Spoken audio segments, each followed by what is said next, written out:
COVID-19 is one of the biggest crises of our time. It has impacted every single one of us, shaken our social systems, and disrupted every sector of our economies. The automation of work, combined with the global recession, led workers to lose their jobs at an accelerated pace compared to previous years. And this trend is expected to continue. The ongoing shift in the division of labor between humans, machines, and algorithms might displace 85 million jobs worldwide in the next 5 years, while 97 million new roles, ones that are more adapted to this new task distribution, may emerge. By 2025, companies expect to displace roughly 6% of their total workforce. 1 in 2 workers will need reskilling, and those remaining in their current roles will need to update 40% of their skill set to adapt to the changing labor market. There is a way to collectively benefit from these challenging times. Decades of research have shown that the most valuable asset of any economy or company is its human capital. Around the globe, companies are already experiencing a shortage in relevant skills for future roles and are investing in reskilling and upskilling their workforce. By 2025, organizations say they will train over 70% of their employees to ensure they can smoothly transition into the jobs of tomorrow. These include DevOps engineers, artificial intelligence specialists, digital marketing managers, talent acquisition specialists, and customer success specialists. It will take on average between 2 weeks and 5 months for workers to pick up new skills, allowing them to move into these new roles. But data shows they won't need to have the perfect skill set to start transitioning.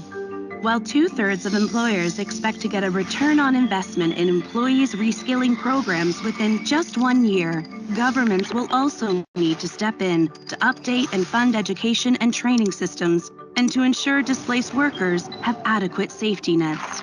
With purposeful leadership and collaboration, we can turn this global crisis into a unique opportunity to transition into a future of jobs that is inclusive, fair, and sustainable.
Welcome you all to the second special interest group session on cybersecurity.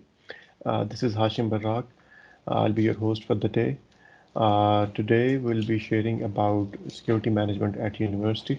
Before we begin, a few housekeeping rules. We'll have a general discussion session at the end of this talk, so use that opportunity to share your comments and suggestions. We will also be, for those of us who are new here, we'll be sharing with you an overview of academic outreach program and SPINN Labs. For those of us who are joining us from earlier sessions, bear with us as we need to keep the newcomers along with us in this journey. So with this, I'll start. I'm sharing my screen. Is anyone seeing my presenter view or the slide view? We can I see think your slide view. I'm seeing the The slide view. presenter. Okay. You're seeing the presenter view. Okay. You see the next slide in the controls. Okay. Yes. So, uh, quick comments regarding why we set up these special interest group sessions. The purpose was we, SPS, as a commercial enterprise that has been in business for 28 years, we believe if we have to build secure industry solutions, we want to partner with the bright and smart brains that are in the academia. And the only way to do it is to work together in a very coordinated manner before talking to the customers. And this platform of special interest group provides us that opportunity. We believe through this session we can get those opportunities, we can brainstorm, and eventually, develop those skills that will help us generate money, and not just for ourselves, but for the companies that we work for and for our nation of Pakistan. This is the agenda. We've kept it simple for this session. We'll have Dr. Arshad Ali, who is the former Executive Director of Higher Education Commission and currently the President of SPINN Labs, share with you some of the opening remarks regarding SPINN Labs.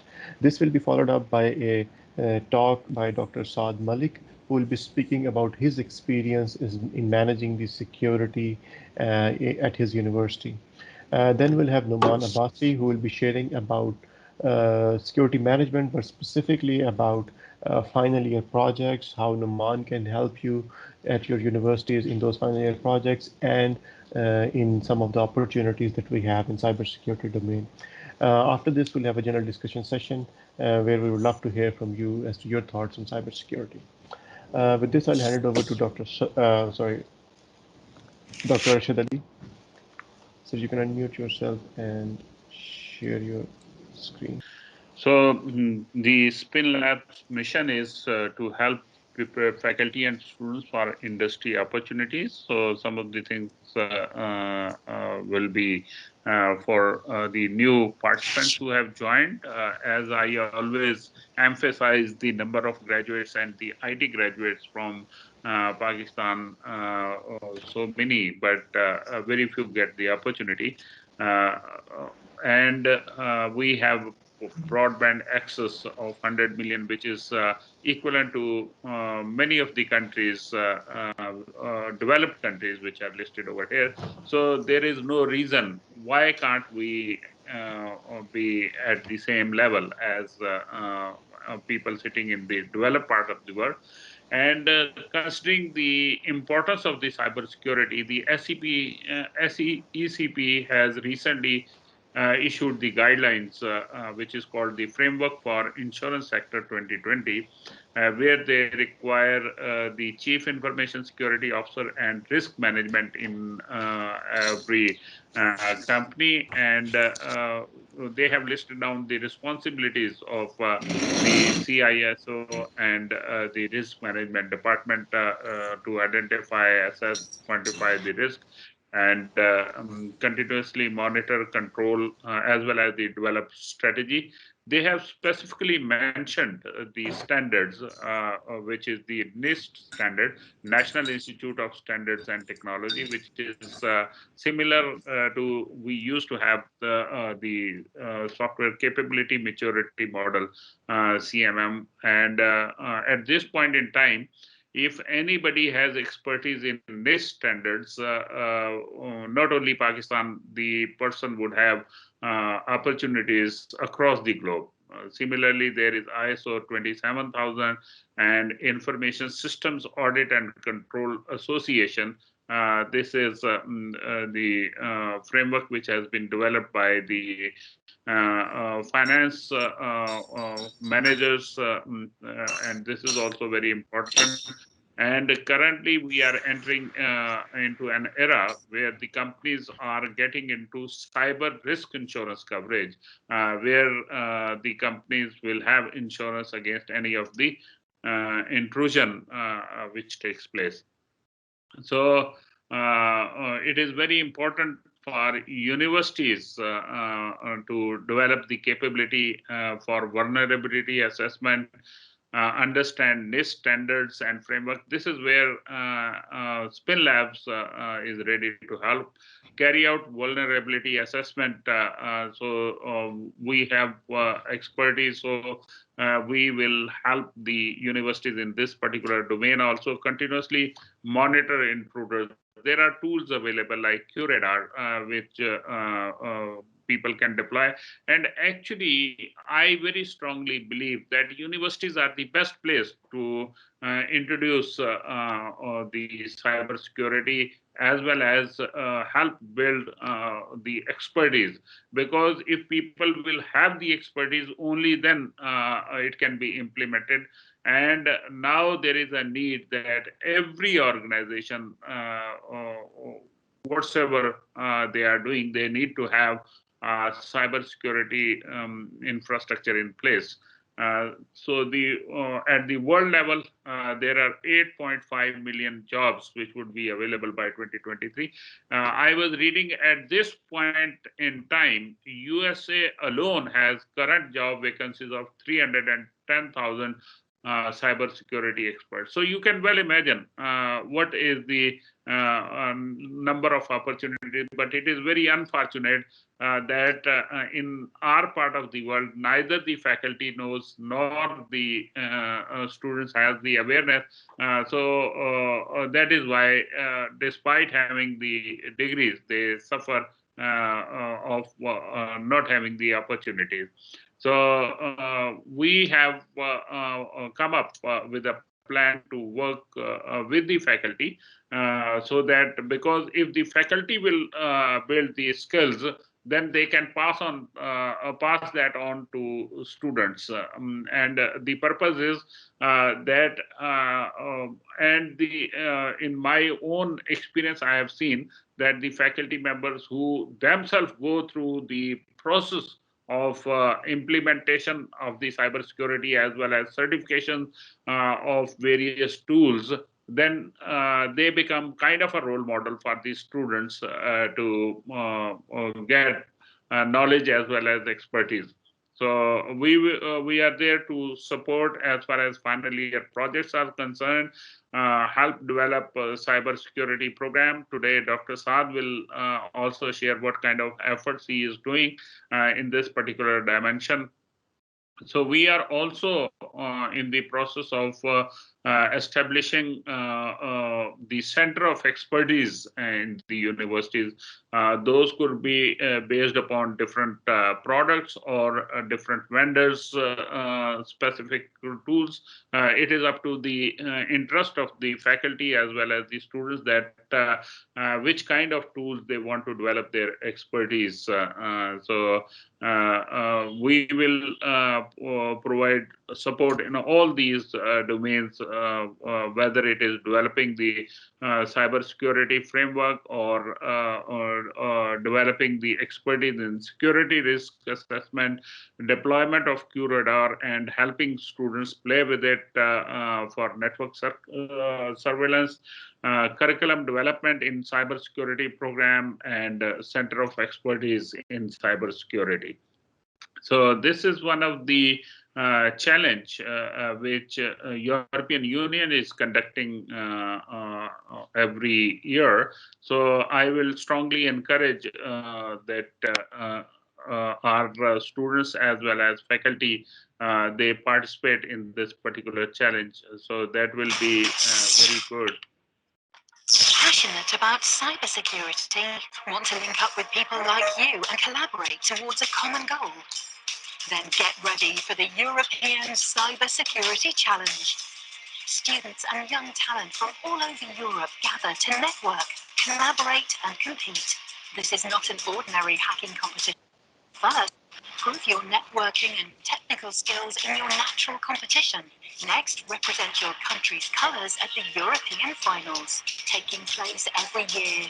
The ECSC connects... Sorry to jump. The video, you can hear the audio, but the video is frozen right now. As long as you dictate. In a fast-changing world, there's never been a greater need for IT security superstars. Are you ready to join the journey? Find out about upcoming competitions and the European Cybersecurity Challenge on our website. Prove you're elite and join us at ECSC.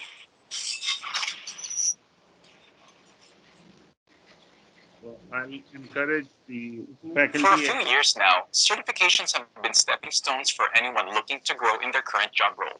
So we've collected some of the top certifications you should be looking out for in 2021 to grow in your career. We'll be covering a particular industry and the best certification for you and the salary you could look forward to. Now, for number 10, ITIL. ITIL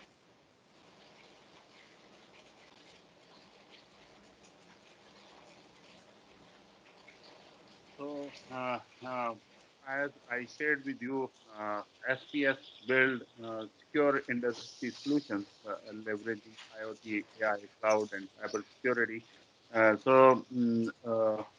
We will be more than happy to extend our support in building these solutions because we are lucky in the point in time that the students or the faculty do not have to be developer from the initial stages. There are all different kind of tools available, just like I'm showing this aircraft, which comes up from different companies, different parts of the world, different parts are made, and then they are integrated together.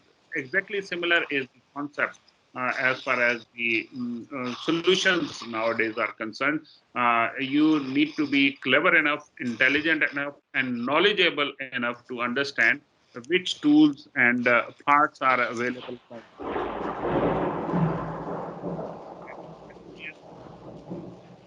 as technologies all these on right hand side you see these two rows where we have all these different vendors so we develop solutions using their platform. So that is where we will bring our expertise and knowledge as well as the support so that people can get certifications as well as their experience in building these solutions. So with that, I thank you very much and hand over to Hashim.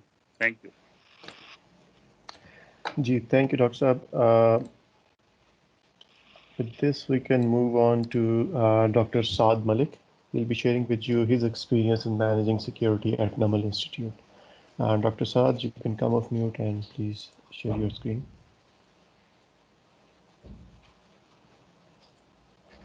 Thank you, Arshad Saab, or sorry, Hashim. Let me share the screen.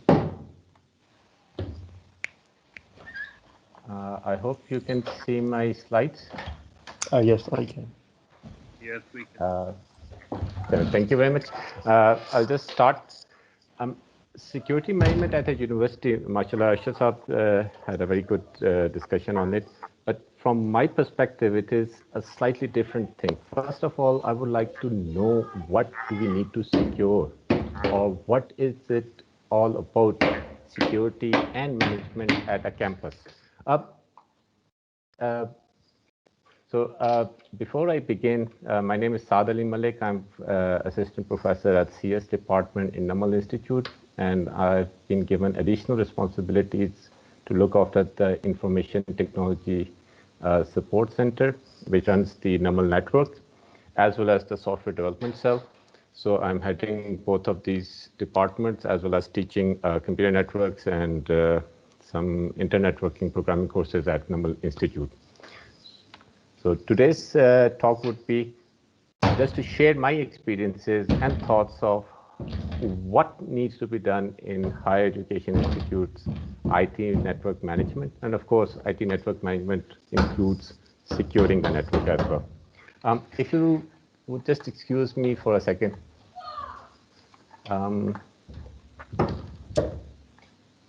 My son is just knocking on the door. Just give me a second. As I was saying, I will just share my experiences as well as thoughts on how we are actually trying to manage the network in Nauman University. And of course, when you are managing and operating a network, IT network at any education center or any enterprise, you need to secure it. But even before securing the network, we need to understand what is it all about security. And at the end, I will just go through a tool developed by SPSnet which helps us in actually starting up our processes of security. But the very first question as a network operator that comes to our mind is where to begin, how to start our security processes, procedures, protocols, SOPs, and CSM is an excellent tool for that. So we'll have a brief overview of that. So who are we? We are the IT department of Nauman Institute, which was previously called Nauman College and Associate College of Bradford University.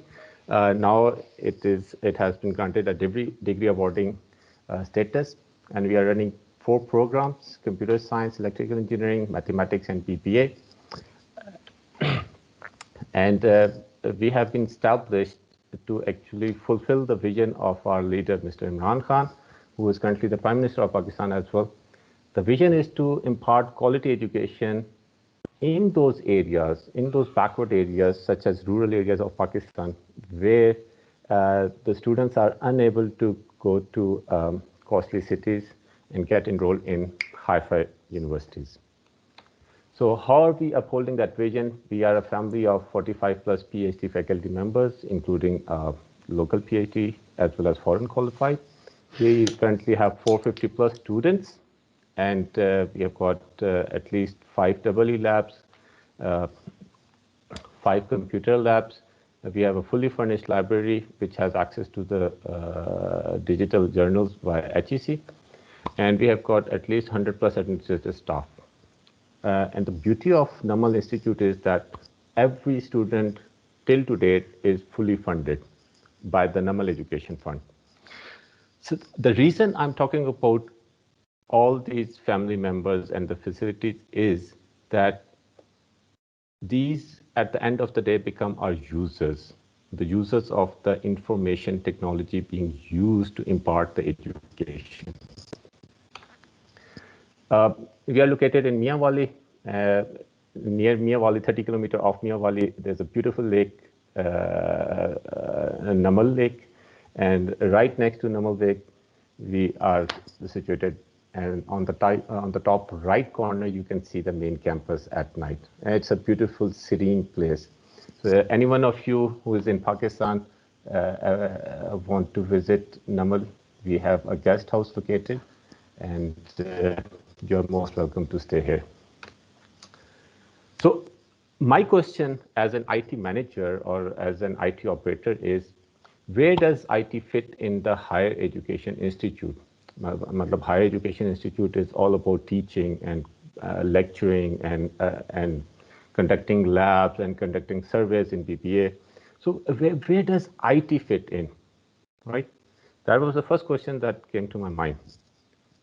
And to answer that, I looked at the whole process of how the student is inducted in the university and how we manage their life cycle.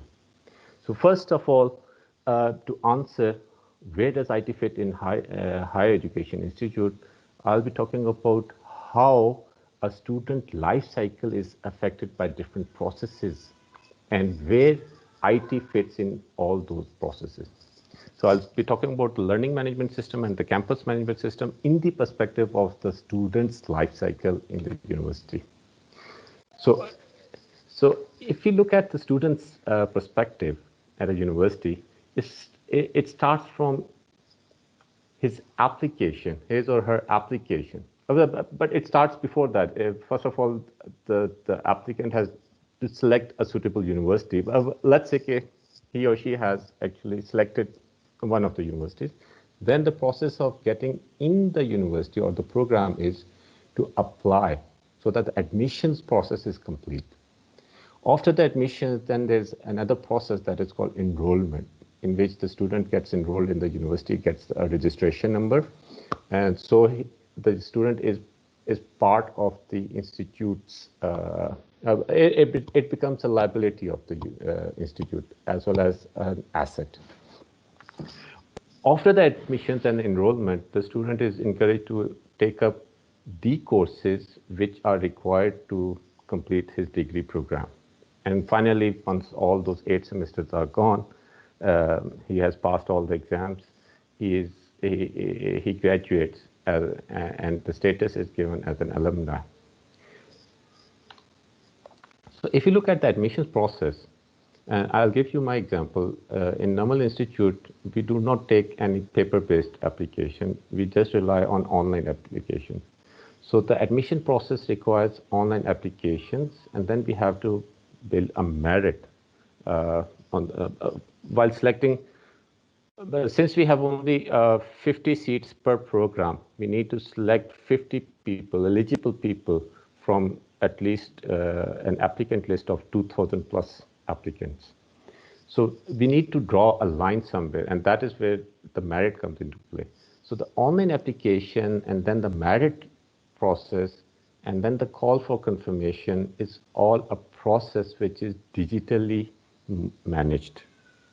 The reason I'm saying and stating is even at the very first stage, even when the student has not even entered the university, the information technology comes into play. It has a pertinent role in actually helping the university get the prospective student enrolled. So if you look at all this process from the IT perspective, it all boils down to a certain record which needs to be digitally placed in a database. And then we also need a web server somewhere through which online applications could be accessed. I hope everybody is following me till now. If you have any questions, you can ask right now.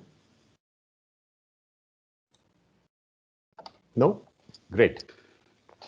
So even after admissions, when the course registration comes into play, again, the digital records are very important, and they should be not only updated, they should be up to date.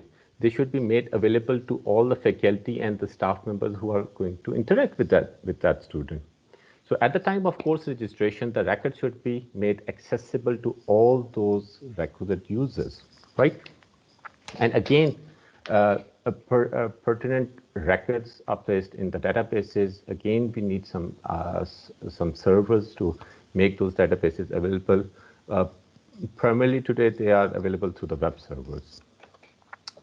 And when it comes to the learning process, all the examinations, all the quizzes, assignments that have been marked through in the whole degree program, which encompasses 4 years of his extensive life, they need to be placed somewhere. Again, we have a student tracker that plays an important role.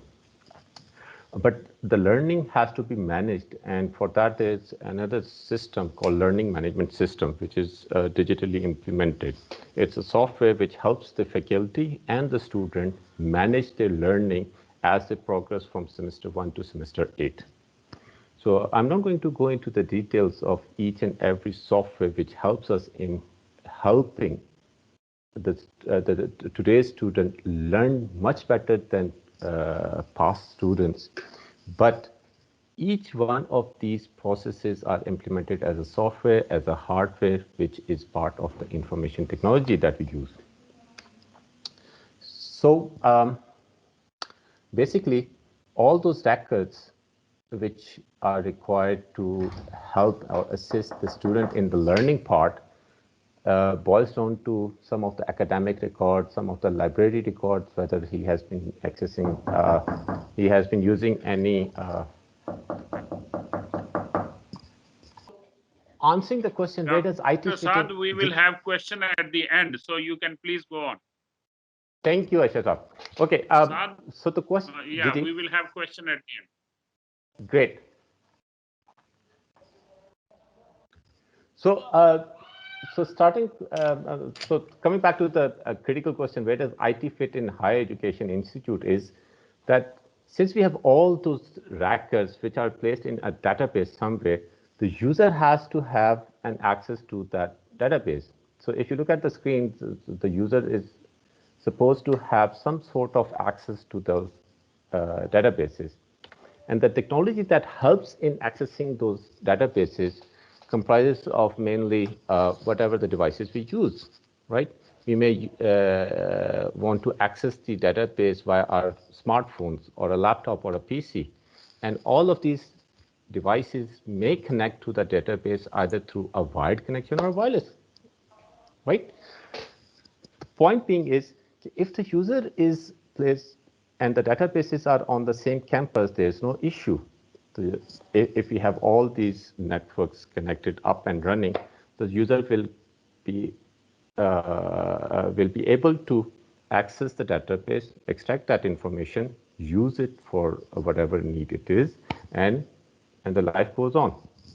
However, the problem arises if the user is not on campus and he has to access the same database from a far-flung area. For example, he's not in Miawali, he is located in Lahore or Islamabad or outside country, maybe in UAE or maybe in USA at the moment.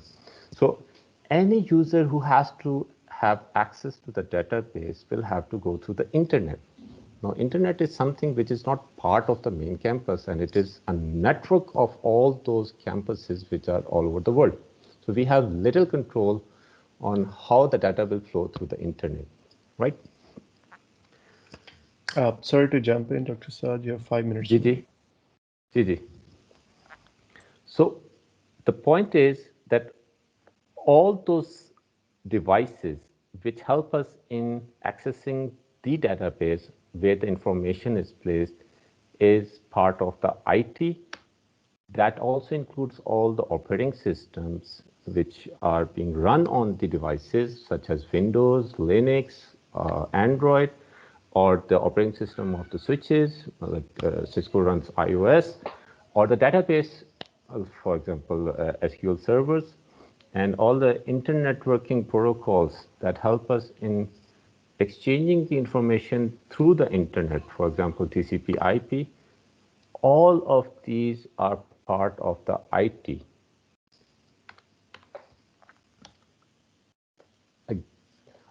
If we understand what is part of IT, then the question becomes, what needs to be secured and why it needs to be secured?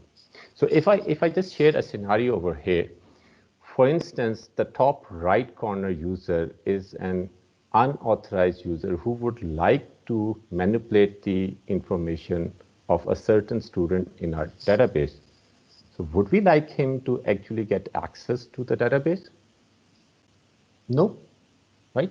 So all those technologies which will help us in stopping unauthorized access to these databases are where the security part comes into play. We would like to actually allow some of the users to have access, which would be the eligible users via the network, and we would like to stop access of illegitimate users to our databases.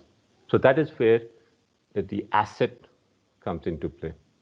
So when we are talking about security and security of a campus managed network, the assets are the databases which hold all the student records, all the financial records, the academic records, the inventory, either it is related to the student or it is related to the faculty.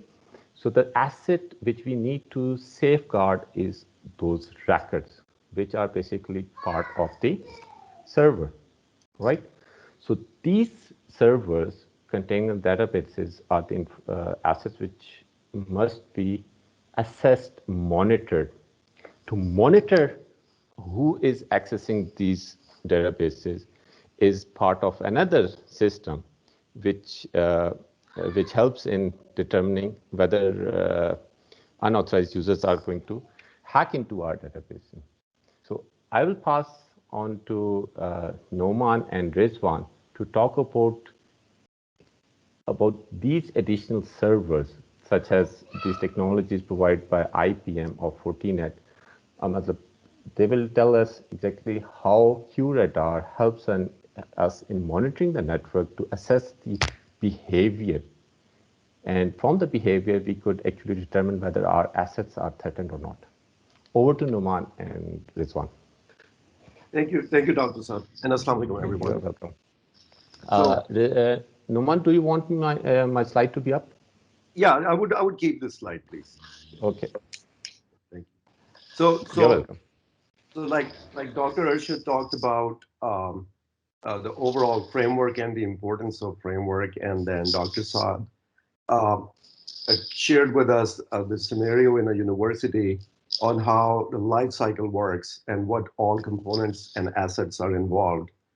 We saw that there are users involved. We saw there are servers, endpoints, networks, and systems and applications that are involved in a typical university. Now that goes across the board in some ways. I mean, most organizations, regardless of what industry they would have somewhat similar assets, except that the life cycle or the processes might be different for different industries. Now, when we look at an organization like a university or like NUML, for example, what we see is there's so much going on at any given time. Like there are users coming in, they're being registered, they're being provisioned or deprovisioned to the different applications, servers, and all of that. They're using different devices to come in. It could be mobile devices, it could be tablets, it could be your laptops or whatever servers.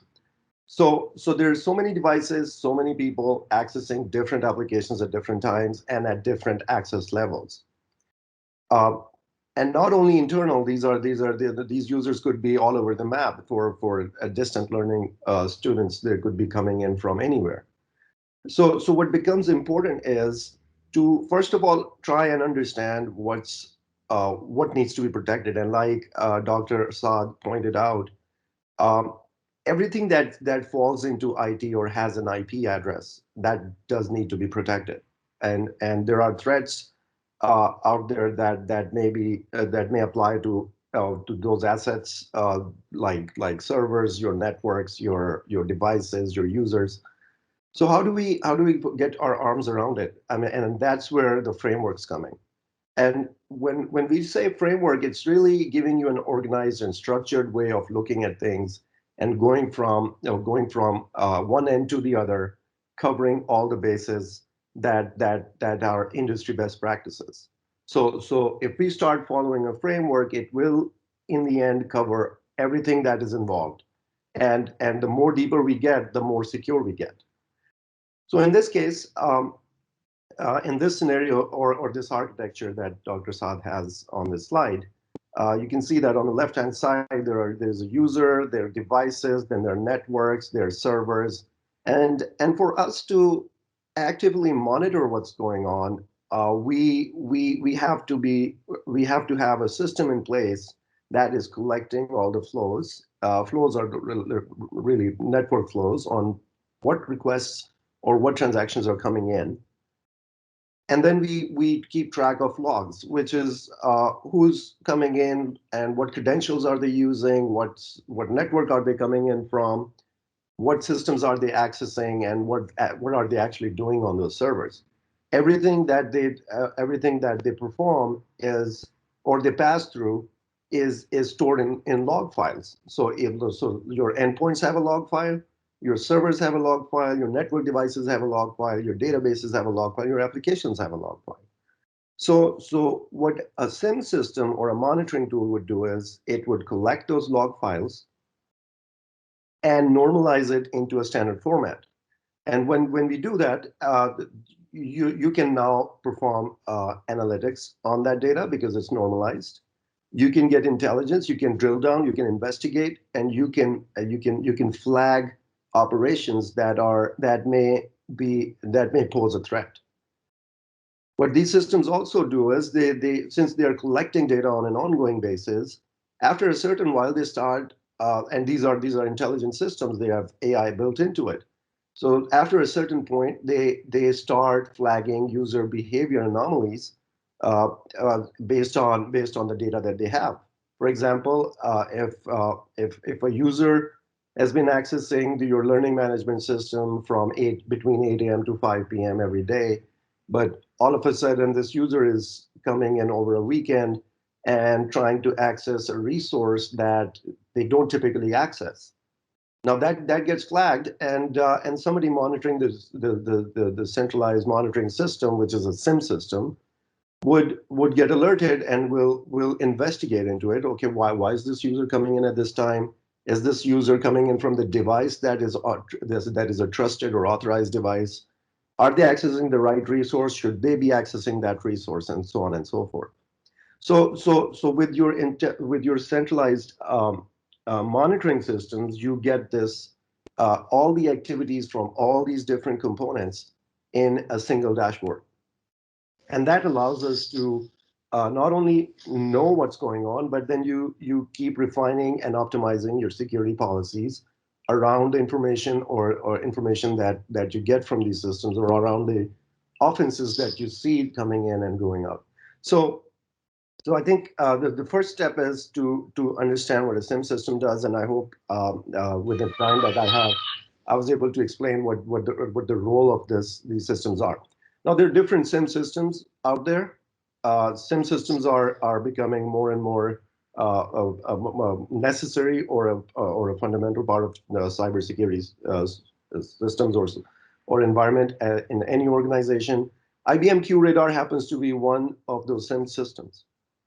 And if you understand, and if you get your arms around one of the SIM systems, you can then switch to any of the other SIM system, because the basic functionality and the architecture would somewhat be similar.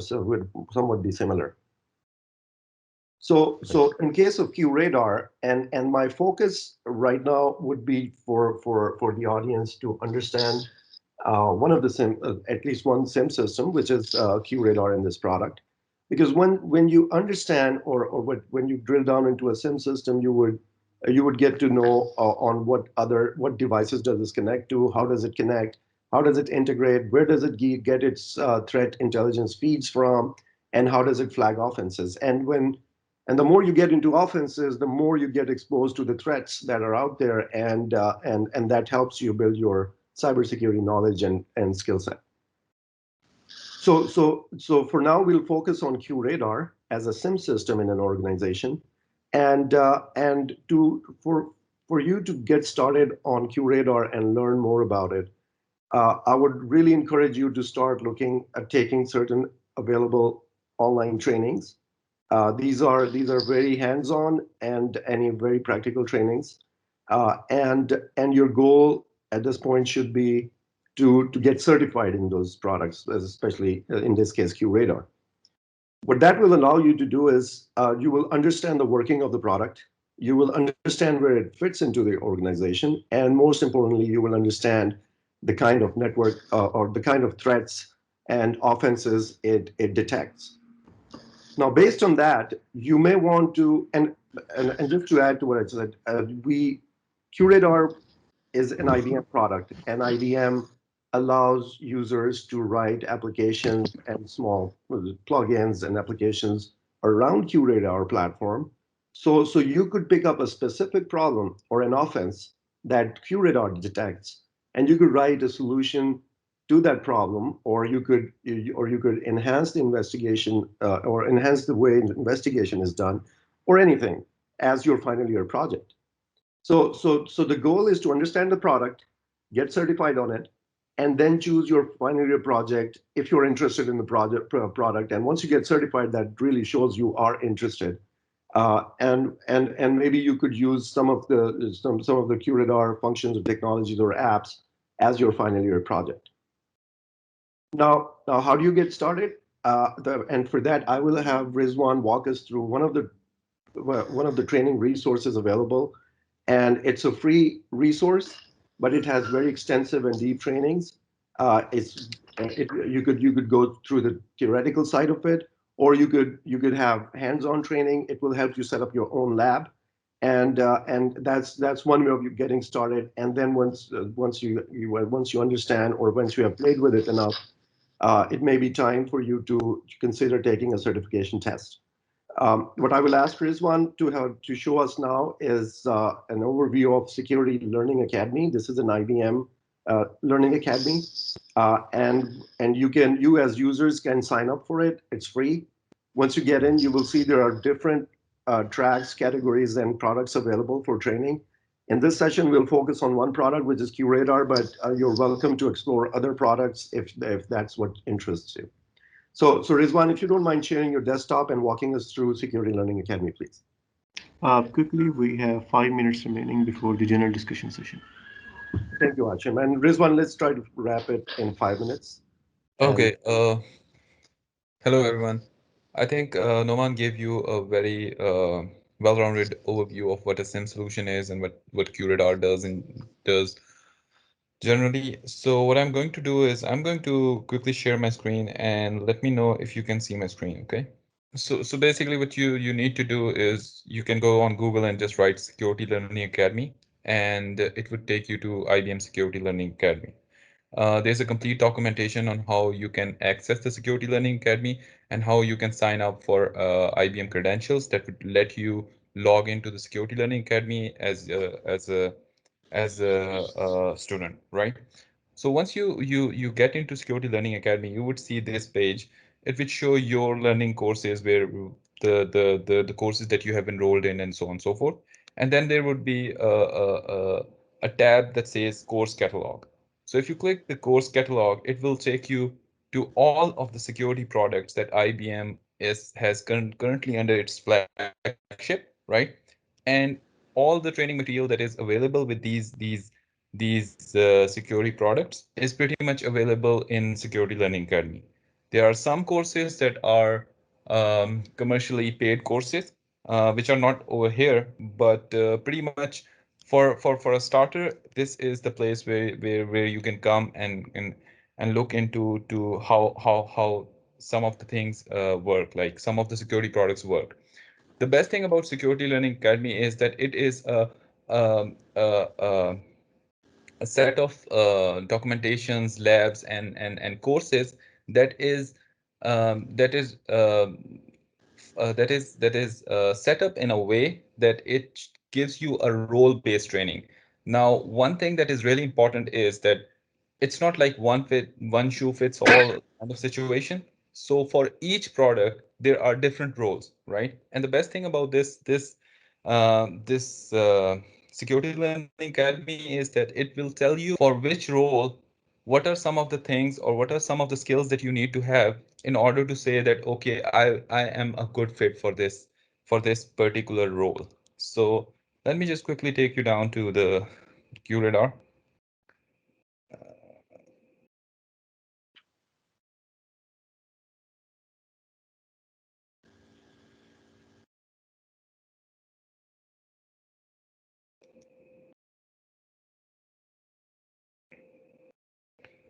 Okay, so if you see, this is the roadmap.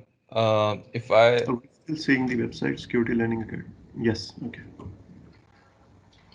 okay, so if you can see over here, this is the Security Learning Academy. It tells you about the QRadar. It tells you about all the courses that are available. Now, also the thing that I was telling you about, there are different training roadmaps, right? So if you see over here, these roadmaps are set up for people who are looking to learn QRadar, right? The first thing is, of course, the fundamentals, right? If you want to be a QRadar administrator or a SIM administrator, an analyst, an architect, or a service provider, you still need to have a QRadar fundamentals course. So that is the top one. So if you go down over here, you would see in the overview what are some of the courses that are being offered in the QRadar fundamentals course, right? If you keep on going down, it will telephone show you, के लिए एक दबाइए, broadband के लिए दो दबाइए, if you BTCS Yeah, if you keep on going down, it will give you an overview of all the functionalities that are in this one. And the best thing about this course is that after you complete this course, it's not like it would not recognize you. Once you complete this course, right, at the bottom over here, there would be a quiz, right? And once you take that quiz, it will actually assign you an IBM certified skill badge that you could use on your LinkedIn profile, that you can use in your resume and stuff like that. That shows that, yeah, you have taken this course and you have successfully cleared this course because you have an understanding of what QRadar is. So it's QRadar Sim Foundation course. So that would be the stepping stone for the people who are interested in getting an actual certification from IBM. Okay. Now, if you move further down, you would see that there is a QRadar system administrator course. It will pretty much take you through all of the courses, that all of the things, all of the tasks that a QRadar administrator or a company or organization would expect from a QRadar administrator. Okay. And similarly, if you go down, it will show you all of the things that are expected from a QRadar system analyst. Okay. And so on from a SIM architect. Okay, what does a SIM architect needs to know? So I know these courses look. Rizwan, just to alert you, we are on top of the time that we have assigned for your session. Okay, We do so have a general that's discussion pretty much it. right now. Okay. Yeah, Rizwan, thank you. And Hashim, just last comment. To sign up for this Security Learning Academy, users will have to register with IBM. Rizwan has a document that we will make available to the audience through SPINN Labs website. You're welcome to follow that document and set yourself up for Security Learning Academy and start exploring and learning. So thank you, and over to you, Hashim.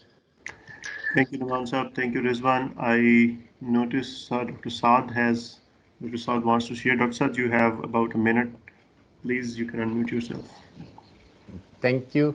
Thank you, Rizwan, and thank you, Nauman, for going into the detail. Since we are talking about securing a campus managed system, I would like to emphasize that it is not just the technology that is required to monitor the network. It is basically training the people, implementing the processes, and then using the technologies together in a way that the campus is then secure. For example, if all the users on the network have been allocated a password and they start sharing the password with other users, that would be a breach of security. So the people, the users, the human factor cannot be ignored when securing the network is in place. And there are so many different technologies and frameworks that we can actually use. But thanks to cognitive CSM, a software tool developed by SPSNet, and I'm sharing that screen with you. This tool will help us, actually it helped us, Nauman Institute ITSC's department, to figure out where to begin their security protocol implementation, right? And thanks to CSM, we were able to identify what are the, where we lack in the processes, where we lack in the procedures, where we lack in the knowledge and the skill base for the people. And based on that, we were able to actually identify the respective roles needed in the IT department so that we could actually implement a security framework in IT. And with that, I would thank you and hand over the mic to Hashim. Thank you, Dr. Saad. I'll quickly share my screen, then we'll have a round of introductions and we can close this session. If anybody would like to go on our website and look at the opportunities that are listed here, you can go on to spsnet.com/SPINN Labs. You will see 4 tabs here: AI, Cloud, IoT, and Cybersecurity. Some of the opportunities that Nauman was referring to are listed here. If you're interested in IBM Cloud Pak for security, there is a certification lead opportunity right now available there.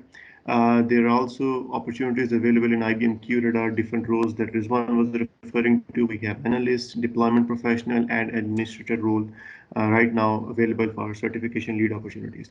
The process starts with you becoming a member with us as a faculty affiliate or a student affiliate. So I would highly recommend to fill out these forms as soon as possible if you've not already done so. With this, we can have a round of introductions. You normally used to do this at the start, but in the interest of time, I see we have Muhammad Yusuf Saab with us. Muhammad Yusuf Saab, would you care to share something about yourself and your interest in cybersecurity? Assalamu alaikum. My name is Mahmoud Yusuf, and I am computer science third year student at Nauman Institute, Nawali. my interest in cybersecurity. I'm still learning on it. Inshallah, I will learn as Dr. Saad saying. Okay. Thank you, Yusuf. Thank you. Next, we have Mr. Idris Kothari, excuse me. Sir, would you care to unmute yourself and share about your interest in cybersecurity? I'm just a student of cybersecurity for decades, and I have the opportunity to work on the first VPN accelerator. I'm based in Silicon Valley, and I'm just interested in cybersecurity in general as to what's going on in Pakistan. My recommendation would be that working in the vacuum at the university in an academic situation is good, but it's really much better to work with future clients or as the industry that's looking for cybersecurity experts. So various banks have approached us and asked for help. So I think it's a good idea for NAMAL to also have some involvement from the industry. While the students are learning, they should really learn what the industry is looking for, not what IBM wants to peddle. Yeah. Thank you, Idris. With this, we'll have Idris, we just we have Dr. Mudassar Aslam. Can you please introduce yourself and if you have any comments? Assalamu alaikum, everyone. Yes, I am Dr. Mudassir. I am teaching in FAST University, Islamabad. I have background of cybersecurity, did some work in cloud security and platform security. So that's my brief introduction. I have attended the last session as well, and I like what you are sharing. So this interest group hopefully will create some common opportunities. This is brief about me और comments आज की जिस तरह जो presentation थी जैसे नौमान अब्बासी साहब की इट वाज क्वाइट इंटरेस्टिंग क्यूरेडोर के ऊपर of course I am very much interested I would like to explore these things, but currently I am very much involved, so मुझे time नहीं मिल पाया कि मैं इसको further explore कर सकूं, but I will definitely look for better collaboration जो industry के साथ link बन जाए हमारे students को, especially because we have a cybersecurity program at undergraduate and graduate level, both levels. So we would definitely like to have some collaboration which could expose these our students to the industry, और वो जो required technologies हैं उनमें एक skill set हासिल करें, और जब वो final year project कर रहे हों तो जिस तरह से आपने बताया, that they should be doing some work which is needed in the industry. Right. Thank you. I think this is very important, as Idris also pointed out. तो हम ये जो प्रोग्राम कर रहे हैं इस में it is industry engagement is part of the whole program, or we will have live projects which where we will be engaging these faculty as well as students, and similarly if there is any company which want to join hands with us, we will be more than happy to work with those companies also, where we can create a win-win situation. So with that, if there are no comments, then we can close the session.